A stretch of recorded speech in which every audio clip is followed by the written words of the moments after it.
What's going on, everybody? Welcome back to the channel. If it is your first time touching down on this channel, then welcome to Small Feet Big Heat. We talk sneakers, we talk streetwear, and everything in between. And you already know what we're getting into today by the title of this video. A shoe that definitely had a lot of hype behind it when it was first announced. And then due to everything that's going on in the world, it got pushed back and pushed back. And when I was finally able to get it from the sneakers app about 2 weeks ago now, it released. Shipping was super delayed. So I actually just got these yesterday. They hit the doorstep. So let's take off this top, and there you have it, the Air Jordan 1 Court Purples.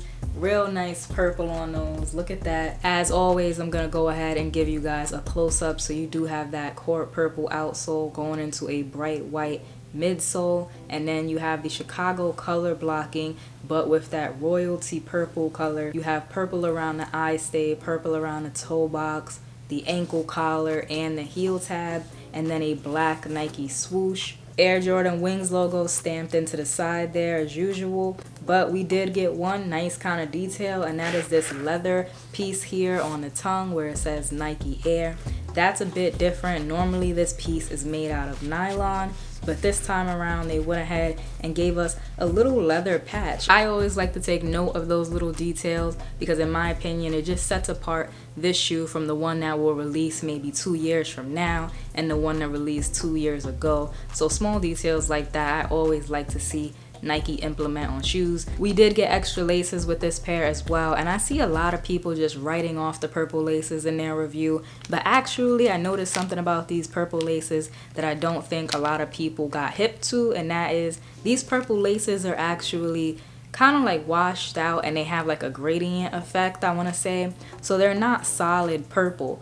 They have like a lilac, lavender, purple washed out tone all throughout the laces, so that they're not exactly like solid all the way through. I know it's another tiny detail, but I actually think that washed out effect looks really good when they're all laced up. When these shoes were first announced, I honestly went back and forth about whether or not I wanted to cop. It took me a long time to decide whether I liked version 1.0 or this version, the 2.0, better. And honestly, I'm gonna tell you, it really comes down to the color blocking. If you like that Chicago color blocking, then this 2.0 might just be for you versus the 1.0. And honestly, the 1.0 is creeping up in the prices right now. Another factor in why I ultimately decided to pick these up is the color. I have a lot of sneakers and not many of them have purple in them, so I'm really looking forward to styling this up and adding a different color to the collection. It's something different. Yes, it's an Air Jordan 1 silhouette, which is gonna make it easy to wear,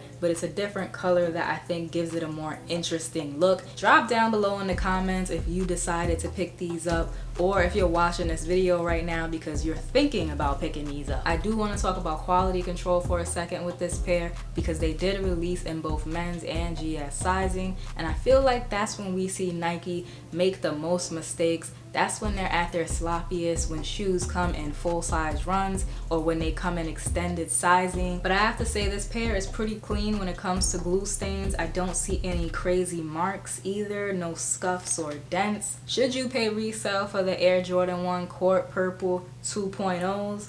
I'm gonna go ahead and say my answer is no right now, just because these have restocked already so many times. I don't think we've seen the end of the restocks, just because a lot of these physical locations where you would normally pick up these shoes, your Foot Locker, your Nike stores, your Foot Actions, etc., a lot of those physical locations are closed. So I feel like these are just sitting in the stacks in the warehouse waiting to be restocked and restocked and restocked. So I would wait. That's my personal opinion. I would wait to catch a restock on these and pay that retail price of $130 or $170 if you wear a men's. These are not reselling for crazy prices right now, but that little bit of extra money is always money that you could keep in your pocket towards the next release. So why spend it if you don't have to? I'm gonna go lace these up because I'm excited to get into the on foot portion of this video. But before I do that, make sure you like, comment, subscribe, show a small YouTuber some love, and I will see you all in the next one.